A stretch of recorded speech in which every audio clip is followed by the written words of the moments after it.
Please don't make me miss this flight. I can't miss this flight.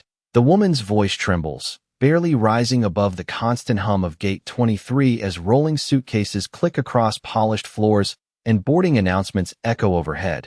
Ethan Carter almost keeps walking. Just another tired traveler with a canceled ticket crumpled in his hand. Just another man trying not to look at someone else's problem. But something about the way she stands there, heels slightly off balance, fingers gripping her phone like it's the only thing holding her together, makes him slow down. The gate agent barely looks at her, repeating policy in a flat voice. No exceptions, no standby. Next passenger, please. And just like that, she's invisible, reduced to a delay, a disruption, a problem to move past. She blinks fast, fighting tears, whispering again. There has to be something you can do. But no one answers, not really, not in a way that matters. Ethan exhales, long and quiet, glancing at the departure board flashing red across the terminal, his own plans already gone.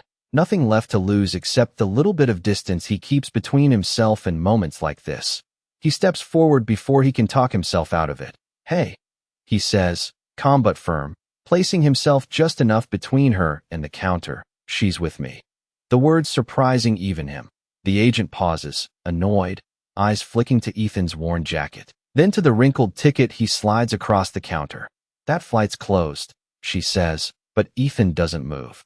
Doesn't back off, just meets her gaze with a quiet steadiness that says he's not leaving yet. Beside him, the woman turns, eyes wide, confused, searching his face like she's trying to understand why a stranger would step in when no one else did. You don't have to do this, she whispers, her voice softer now, almost breaking. Ethan gives a small shrug, the kind that hides more than it explains. Yeah, I kind of do, he mutters. For a second, time stretches, the noise of the airport fading into something distant, like the world is waiting to see what happens next. Then the agent sighs, typing something quickly, printing a slip with a reluctant shake of her head. You've got 5 minutes, she says, pushing it forward. The woman lets out a breath she didn't realize she was holding, hands trembling as she takes it, her eyes meeting Ethan's again, this time filled with something different. Relief, disbelief, something warmer. Why would you help me? She asks quietly, like the question matters more than the answer. Ethan glances down at the ticket he just gave up, then back at her, a faint smile touching his lips, tired but real.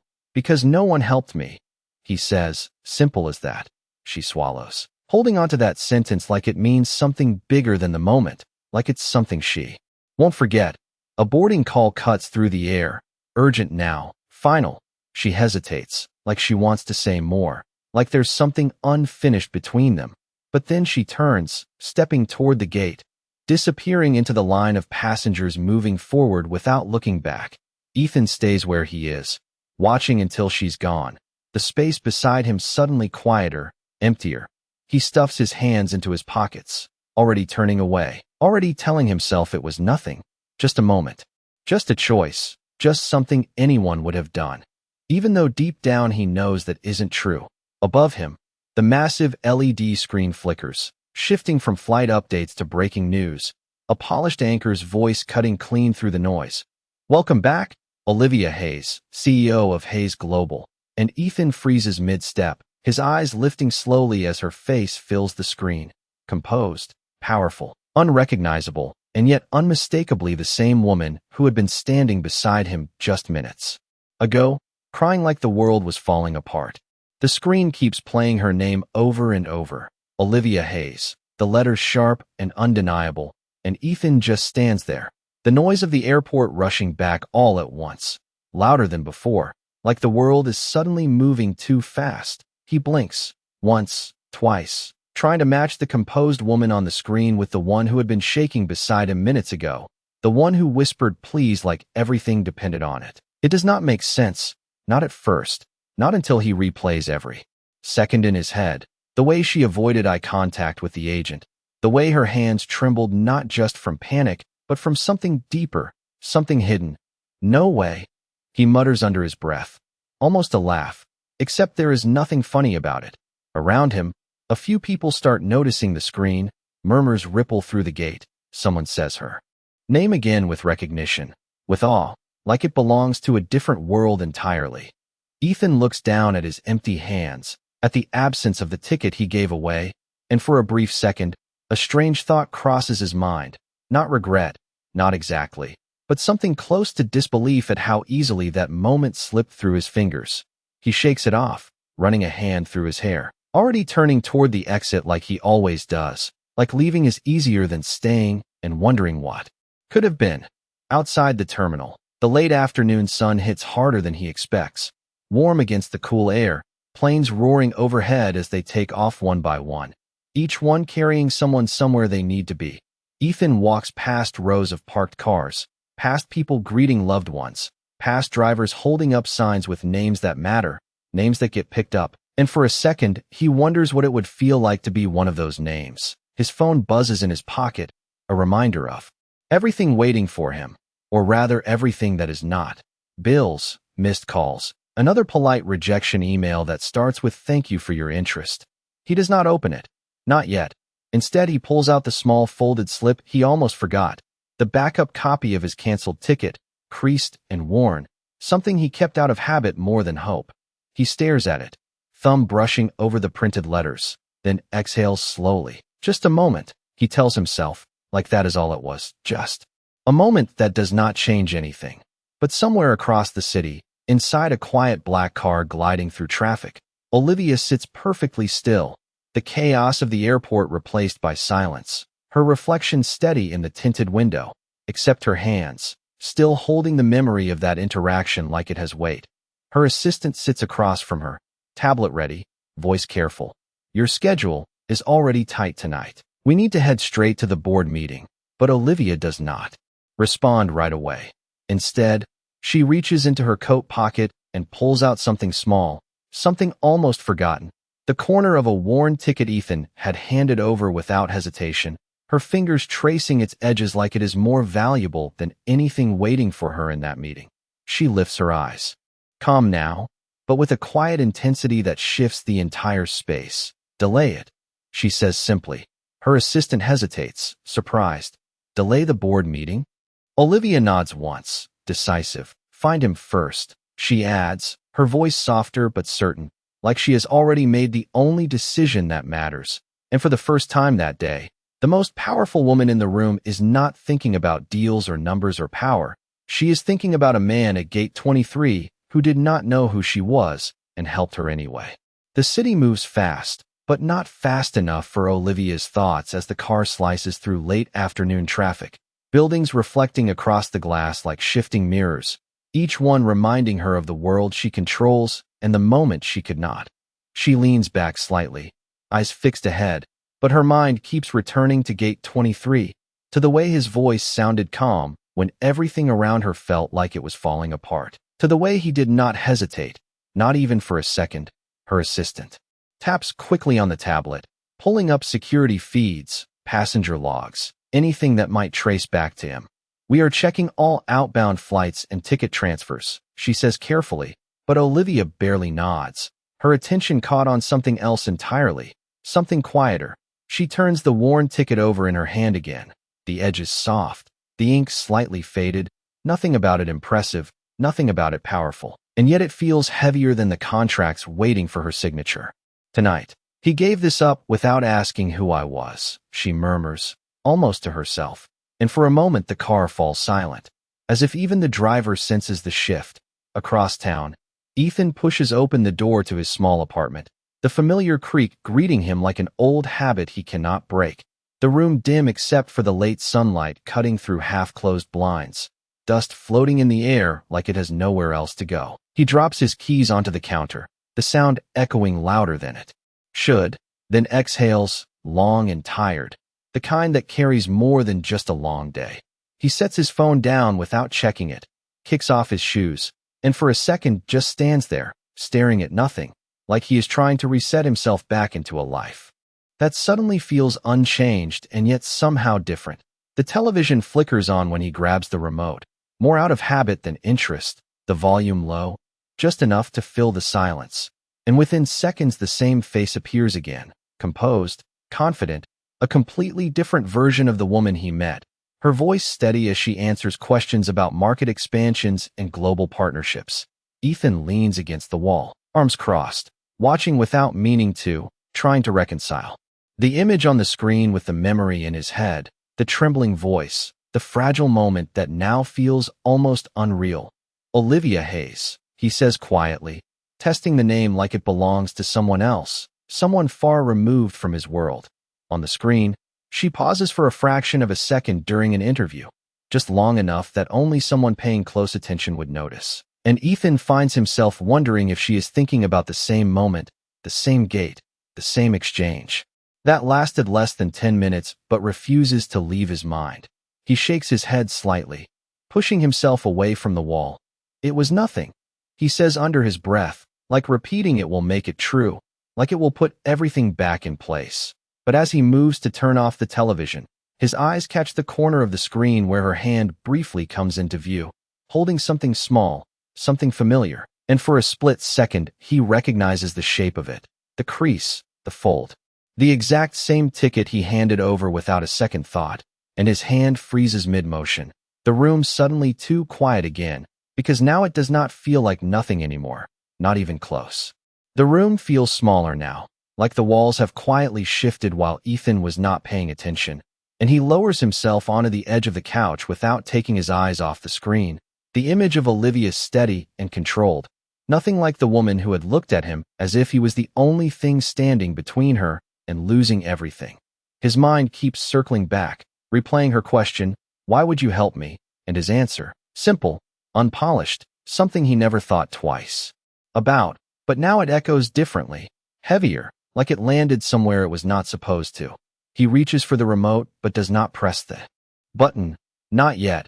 Watching as the interview continues, polished questions, rehearsed answers, everything about her world precise and calculated, except for that one slip, that one moment where her hand revealed the truth she did not say out loud. He exhales slowly, leaning forward, elbows on his knees, trying to make sense of it in the only way he knows how, by minimizing it, by telling himself that people like her live in a different reality, one that does not cross paths with his more than. Once, if that, she probably already forgot, he mutters, though the image of her holding that ticket refuses to match that idea. Outside, the city hums on, distant sirens, passing cars, the kind of background noise that usually fades into nothing. But tonight it feels louder, like everything is pushing him toward a thought he does not want to follow. His phone buzzes again on the table, lighting up the dim room, and this time he picks it up, more to distract himself than anything else. Scrolling past missed calls until something unfamiliar catches his eye. A message from an unknown number, no name. Just a short line that makes him pause. "We need to speak with you regarding an urgent matter." No signature, no explanation, just a time and a downtown address he recognizes only from passing by. A building too tall, too polished to belong to his world. Ethan frowns, thumb hovering over the screen, instinct telling him to ignore it, to delete it, to stay within the boundaries of a life that makes sense even when it does not work out the way he wants. But then his eyes drift back to the television, to the woman who should not have needed his help but did, to the ticket still in her hand like it meant something more than paper and ink, and something shifts, subtle but undeniable. He locks the phone, sets it down, stands up, pacing once across the small space before stopping near the window, looking out at the street below, where people move with purpose, where every step seems to lead somewhere. "It is probably nothing," he says again, but this time it sounds less convincing, like he is trying to hold on to a version of reality that is already slipping. Across the city, Olivia steps out of the car into a building that gleams under soft lights, employees straightening as she passes, voices lowering, the entire atmosphere bending around her presence. But she barely notices, her focus elsewhere, her mind replaying the same moment from a different angle, not as a CEO, not as someone in control, but as a woman who had been seen at her weakest and not judged for it. Her assistant keeps pace beside her, listing updates, meetings rescheduled, calls postponed. But Olivia raises a hand slightly, stopping the stream of information. Without looking, "Did you find him?" she asks quietly, the question cutting through everything else. There is a brief pause, just enough to stretch the tension, before the assistant nods. We traced the ticket transfer. His name is Ethan Carter. Olivia repeats it once under her breath, like she is committing it to memory, like it matters more than anything else waiting for her tonight. And then she steps forward again, her voice steady but carrying something new beneath it.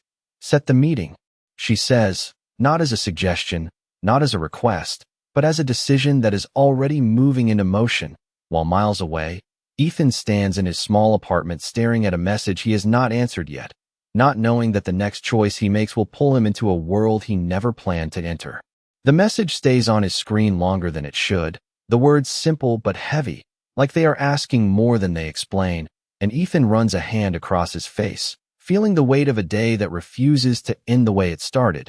He picks up the phone again, reading it one more time, tracing the address with his eyes. Downtown. Glass towers and quiet lobbies where people like him do not belong unless they are delivering something or fixing something, never walking in like they have a reason to be there. He exhales slowly, thumb hovering, then finally types back just 2 words. Nothing more, nothing less. Who is this? And for a moment, there is only silence, the kind that stretches just enough to make him question why he even responded. Then the reply comes almost instantly, as if someone has been waiting. You helped someone today. She would like to meet you. No name, no explanation, just enough to confirm what he already suspects and still does not fully believe. Ethan lets out a quiet breath, leaning back against the wall, eyes closing for a second as the reality settles in, not all at once, but piece by piece. The airport, the screen, the ticket, the message, all threading together into something that feels too intentional to ignore. This is crazy, he murmurs, but his voice carries less resistance now, more curiosity than doubt. He pushes himself off the wall, walking to the small table where his keys rest, fingers brushing over them before picking them up, the metallic jingle sharp in the quiet room. Outside, the sky has shifted into early evening, the light softer now, casting long shadows across the street. And as he steps out, locking the door behind him, there is a hesitation in his movement, a pause that lingers just long enough to ask one last question without words. Is this a mistake?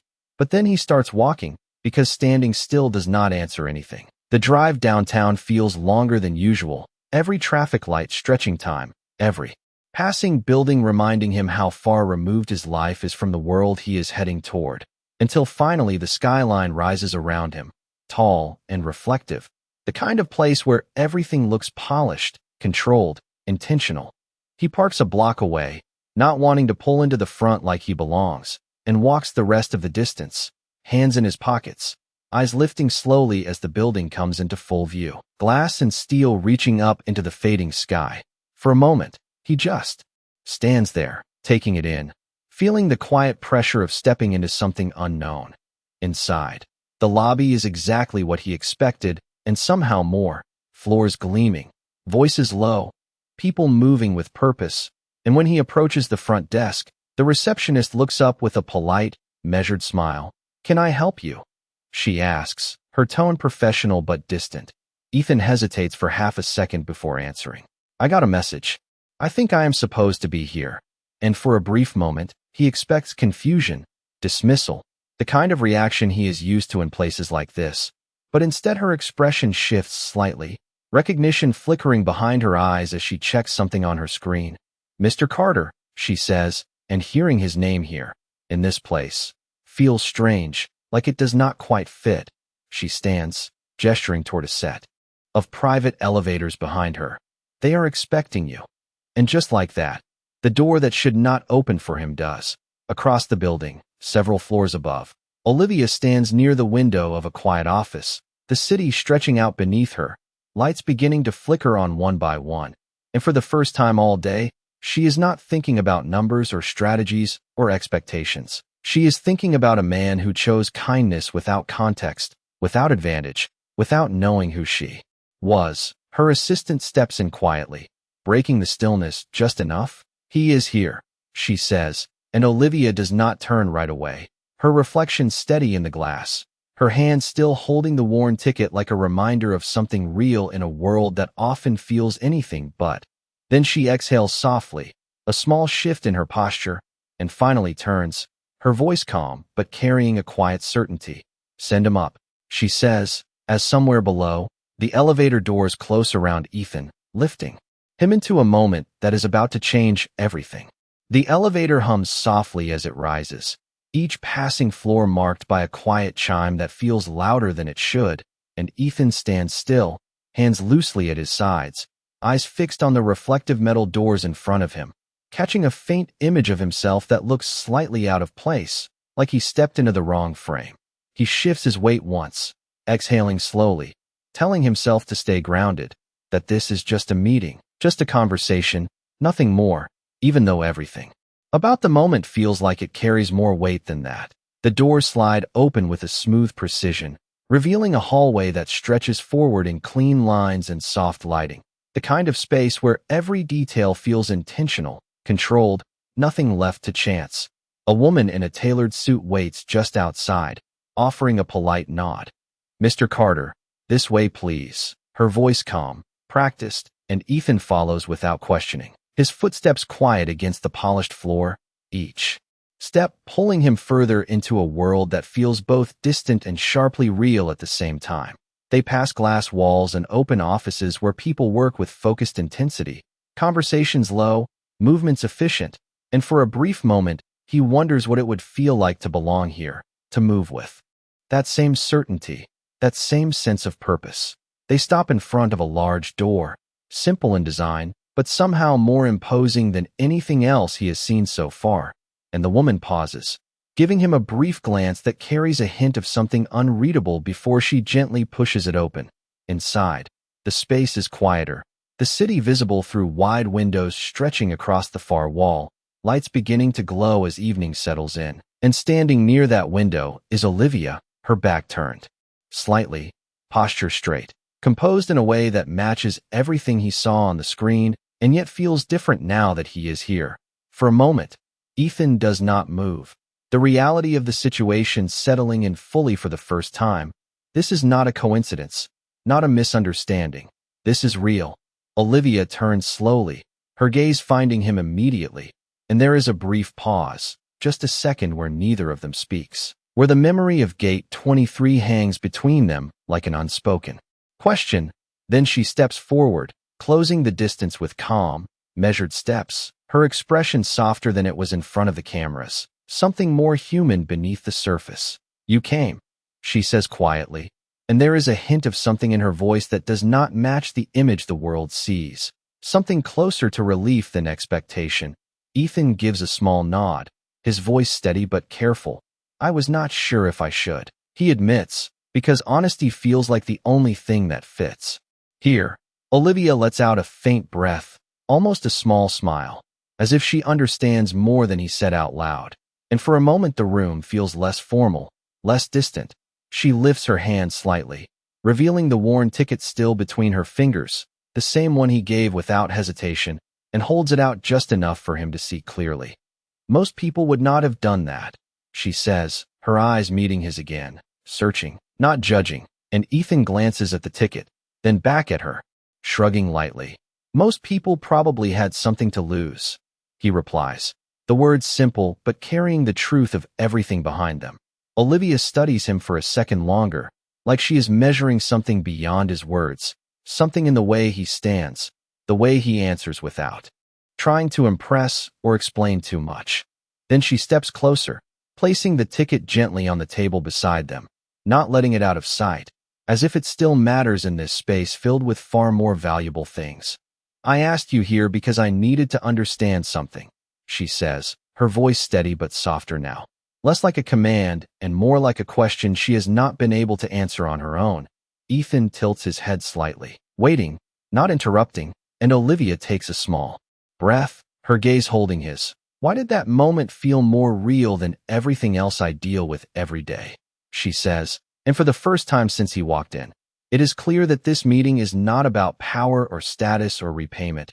It is about something neither of them fully expected, something that started in a crowded airport and followed them here, into a room where everything should have made sense, but suddenly does not in the way it used to.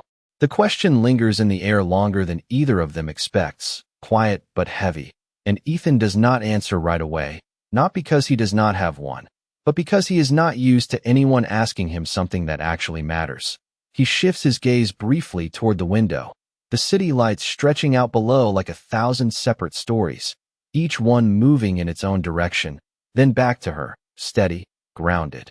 Because it was, he says simply, and the honesty in his voice lands. Differently here, not polished, not rehearsed, just real.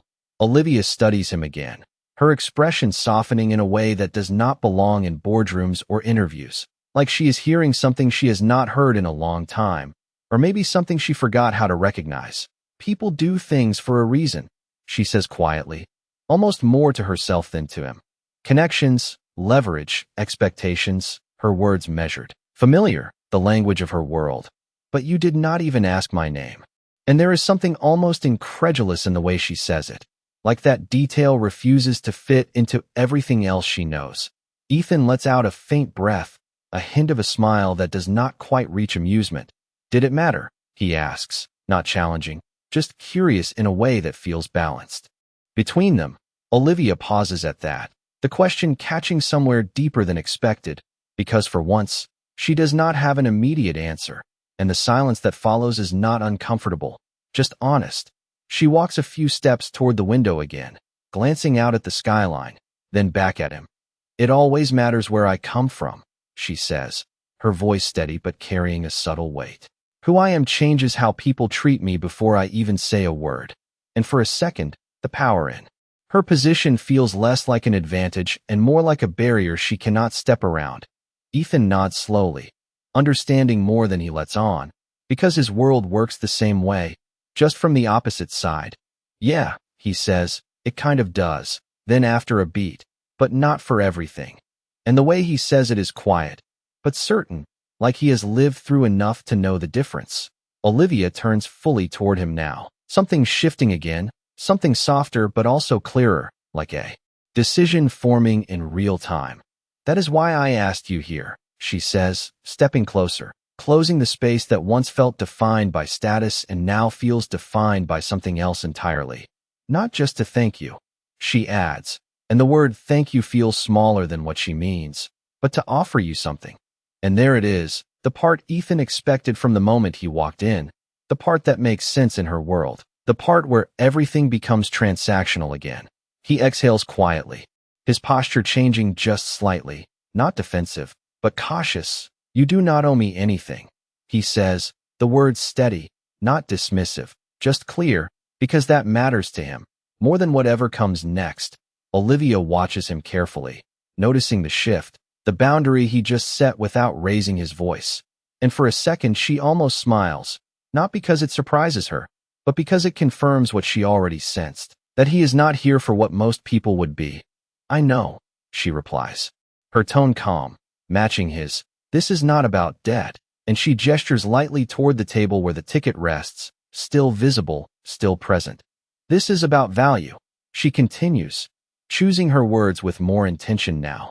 And I think you have something my company is missing, the statement.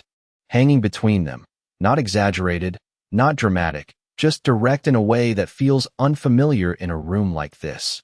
Ethan glances at her, then at the ticket, then back again, trying to understand where this is going, because whatever this is, it is not what he expected, and Olivia holds his gaze, steady, certain, as if she has already decided that whatever happens next is not just a continuation of that moment at the airport, but something entirely new that neither of them saw coming.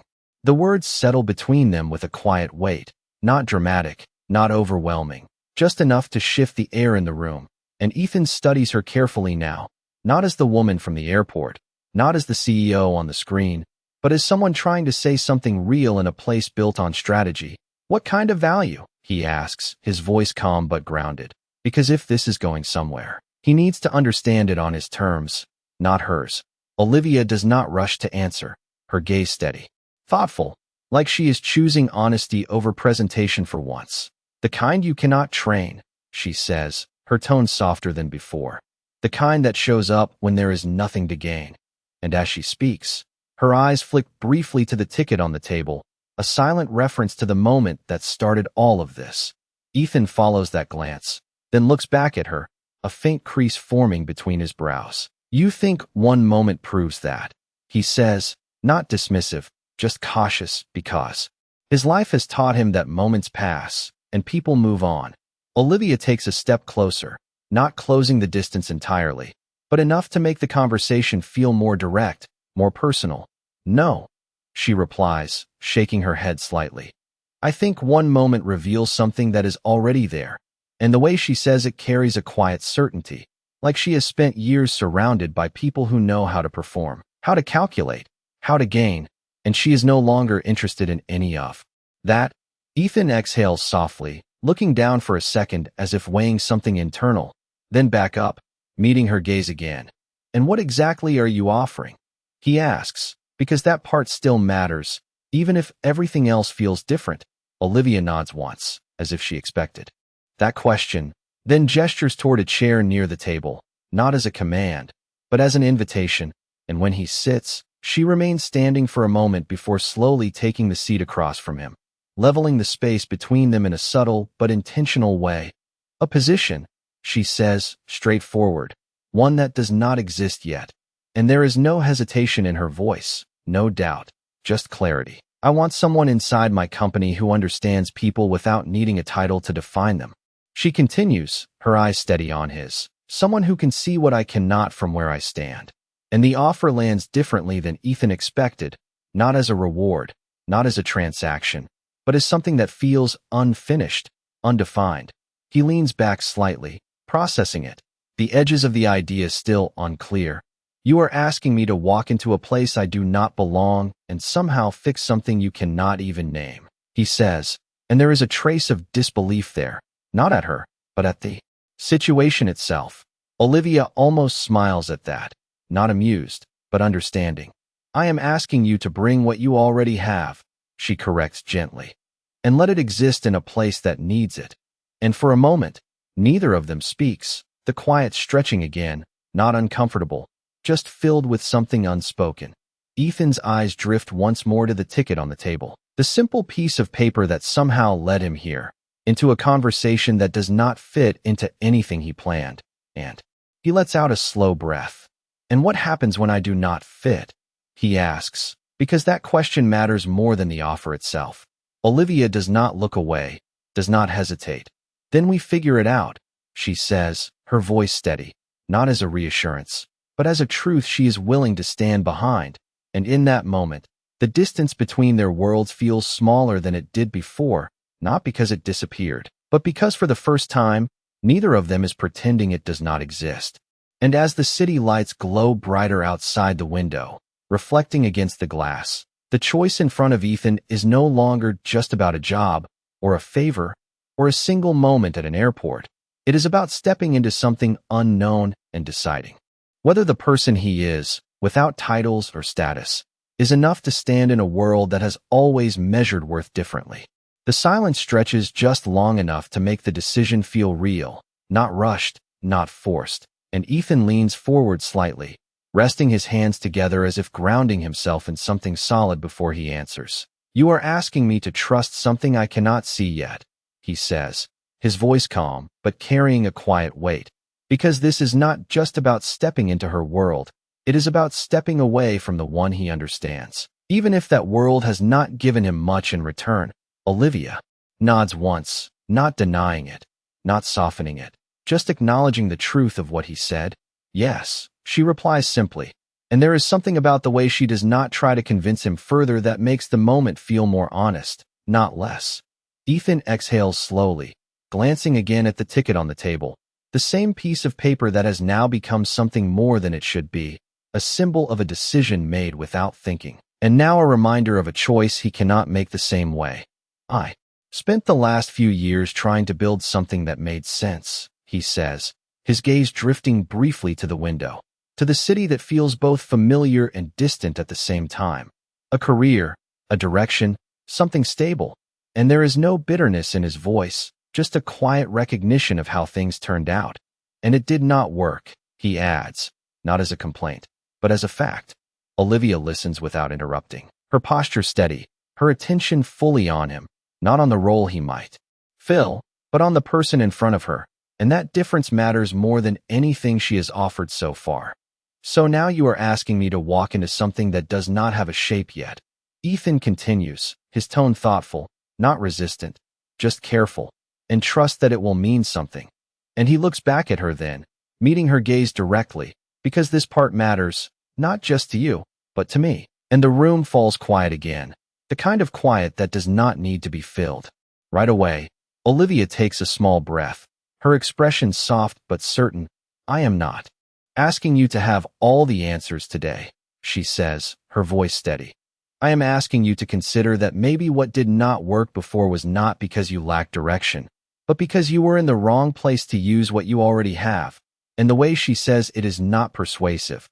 It is reflective, like she is offering him a different way to see his own story. Ethan absorbs that, the words settling somewhere deeper than expected. And for a moment, he does not respond, just sits with it, letting it exist without pushing it away.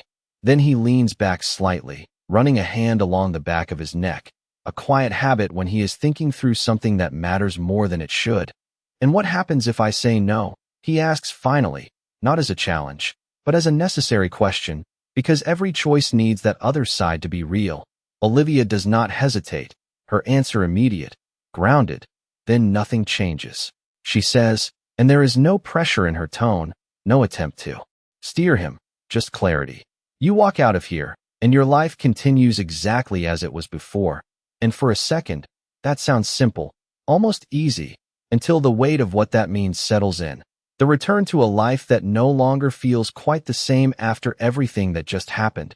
Ethan lets out a quiet breath, nodding once, because he understands that, maybe more than she does.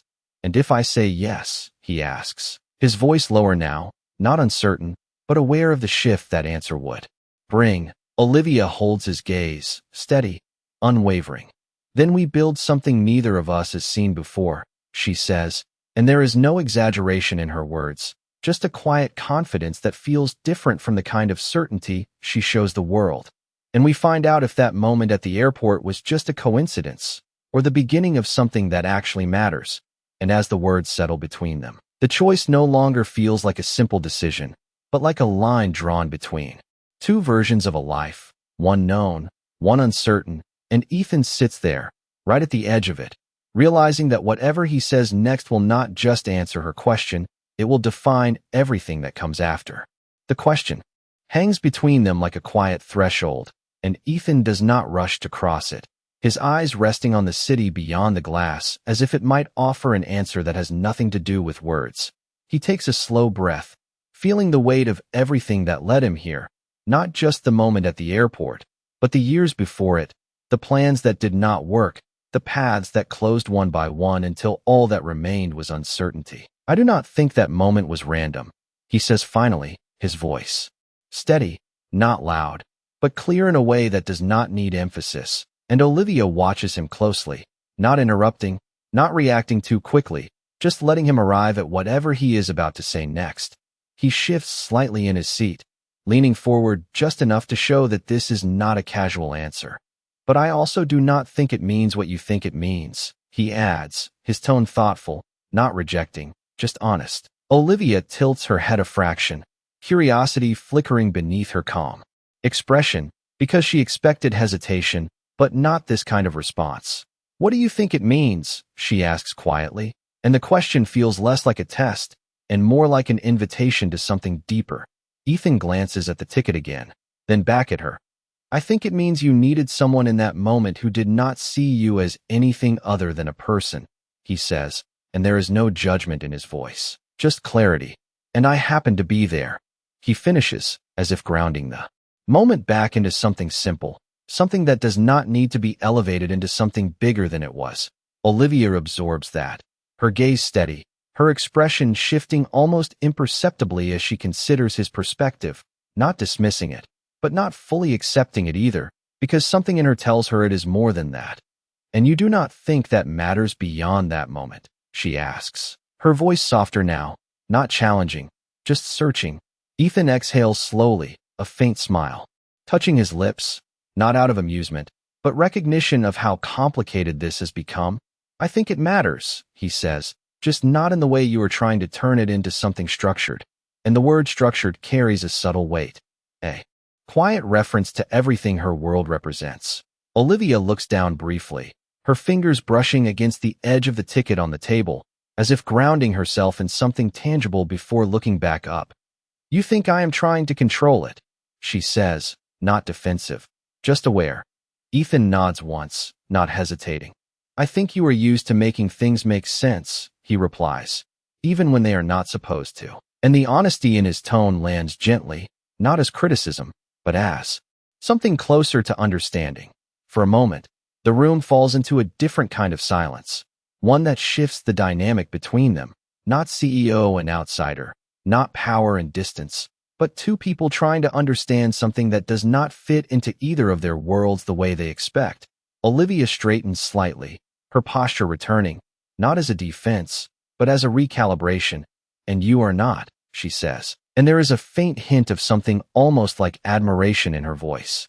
Now, subtle but present, Ethan lets out a quiet breath, shaking his head slightly. "No," he admits, "I stopped trying to make everything make sense a while ago."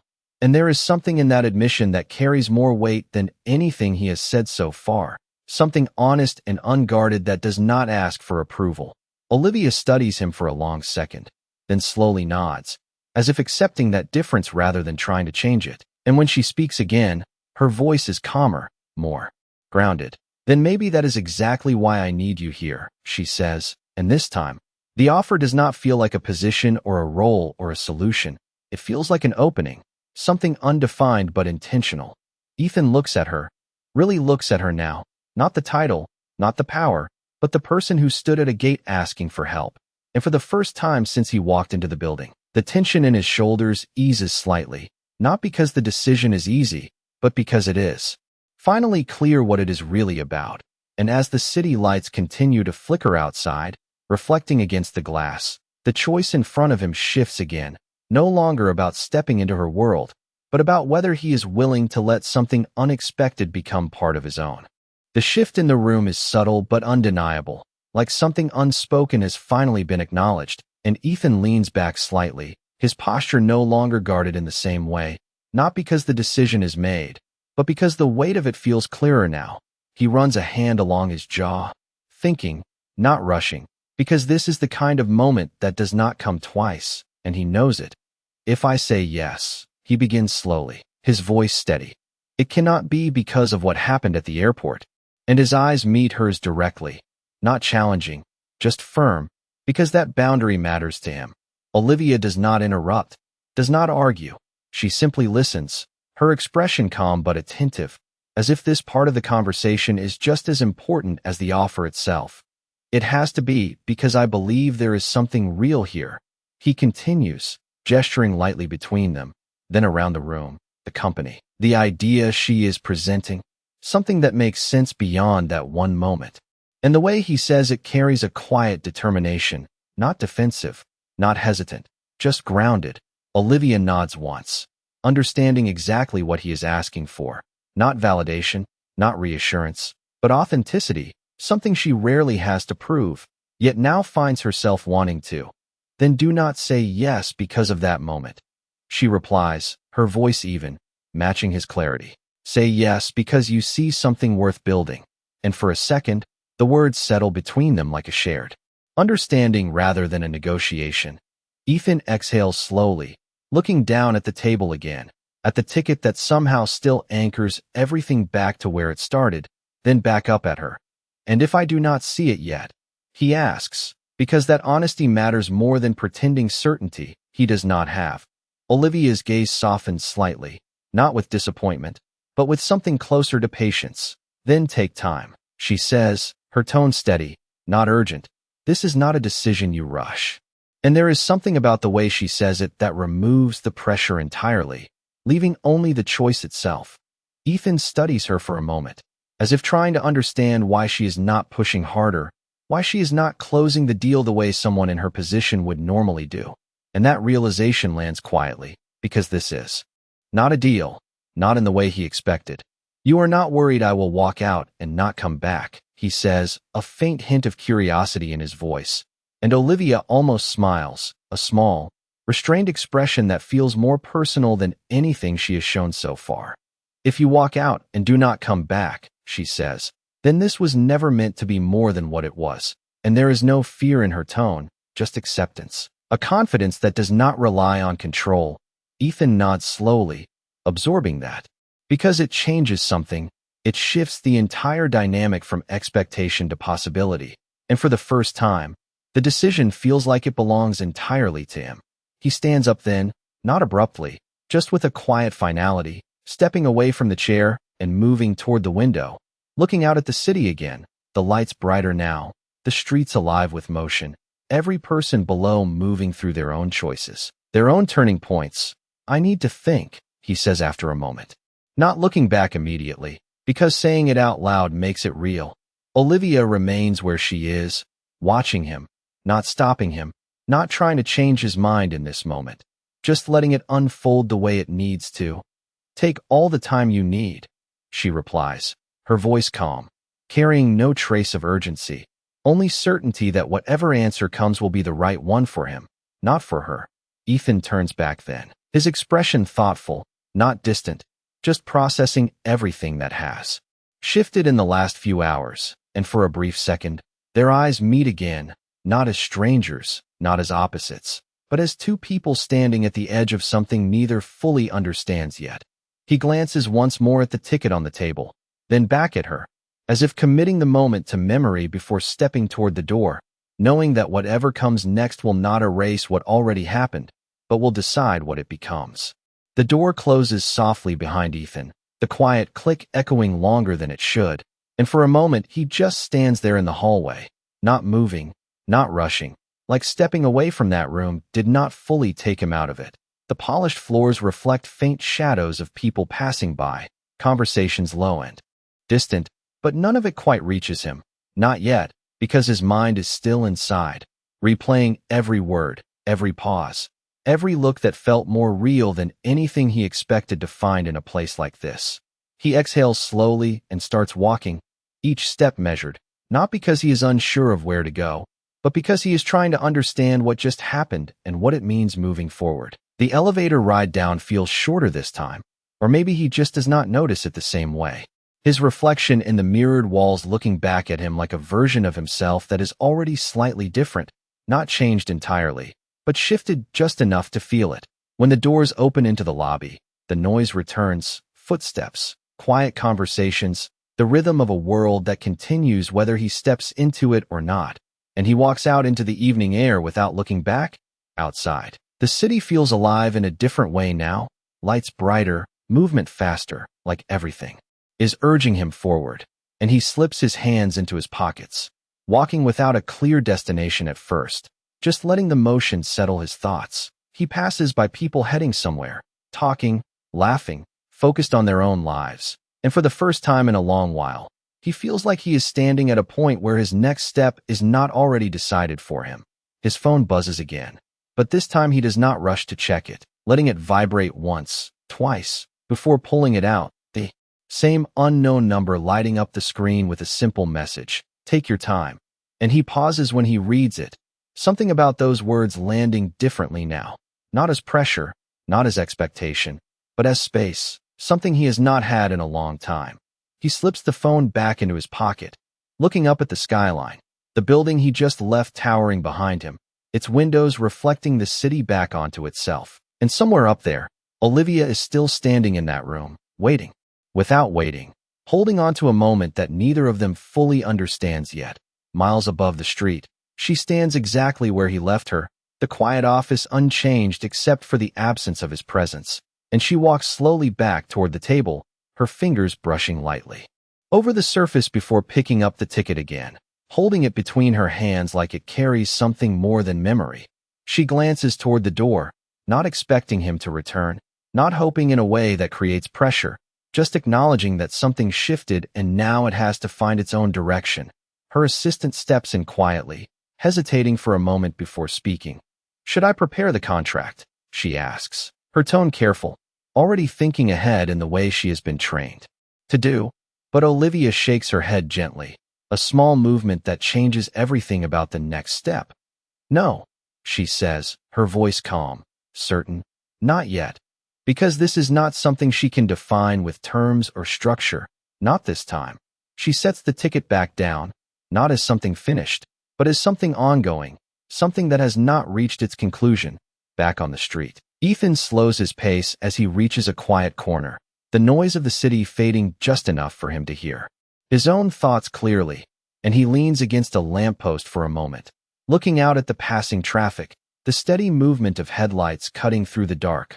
What am I doing? He murmurs under his breath, not in doubt, but in recognition that this is not a small choice, not something he can brush off or ignore. He closes his eyes briefly, then opens them again, and for a second, the image of the airport returns, her voice, her eyes, the moment that felt simple and unplanned, and now somehow connects to everything else. He pushes himself off the post and starts walking again, slower this time, more deliberate, because the answer is not going to come all at once, but it is already forming, somewhere beneath the surface, waiting for him to catch up to it. The night settles deeper around him, the city no longer rushing but breathing, steady and constant, and Ethan slows as he reaches the edge of a quiet bridge overlooking the river, the water reflecting scattered lights like fragments of something incomplete. He rests his hands on the cool metal railing, staring out, letting the silence finally catch up to him. Because for the first time in a long time, no one is telling him what to do next. No rejection email, no deadline, no expectation waiting. At the end of the day, just a choice that belongs entirely to him. He exhales slowly, the weight of it not overwhelming, just present, real in a way that feels unfamiliar. His phone buzzes again, softer this time, like a reminder rather than a call, and when he pulls it out, there is no new message, just the same thread, the same words, take your time. And he stares at it for a second longer than before, something about that space, that absence of pressure, making the decision feel clearer instead of harder. He slips the phone back into his pocket and looks out at the water again. And this time the image that comes to mind is not the office, not the building, not even the offer. It is the airport, the way everything felt simple in that moment. Not because it was easy, but because it was real, unfiltered, untouched by expectation. Because no one helped me, he says quietly to himself, repeating the words he did not think twice about before, and now they land differently, not as a reflection of what he lacked, but as a reminder of what he chose to be anyway.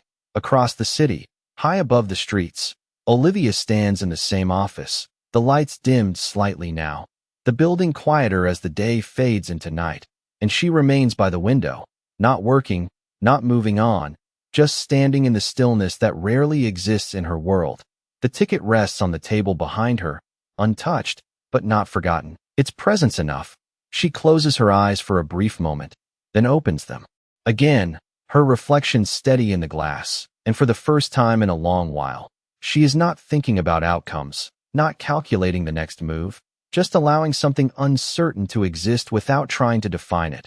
Back on the bridge, Ethan straightens slightly, his posture shifting in a way that feels subtle but certain, like something inside him has finally settled into place. He reaches into his pocket, pulling out his phone again, and this time there is no hesitation, no second guessing, just a quiet clarity as he opens the message thread and types a single line. Nothing complicated, nothing rehearsed, just honest. I am in, but on one condition.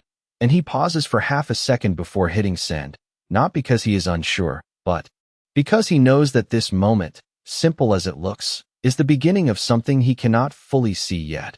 Miles away, Olivia's phone lights up on the table, the screen breaking the stillness, and she turns, walking toward it with calm, measured steps, her eyes scanning the message as it appears, and for a brief second, something shifts in her expression, not surprise, not relief, but something quieter, something closer to recognition. She reads the words again, then lets out a soft breath, a small smile forming without intention, because whatever comes next is not something she can plan or control, and for once, she does not want to.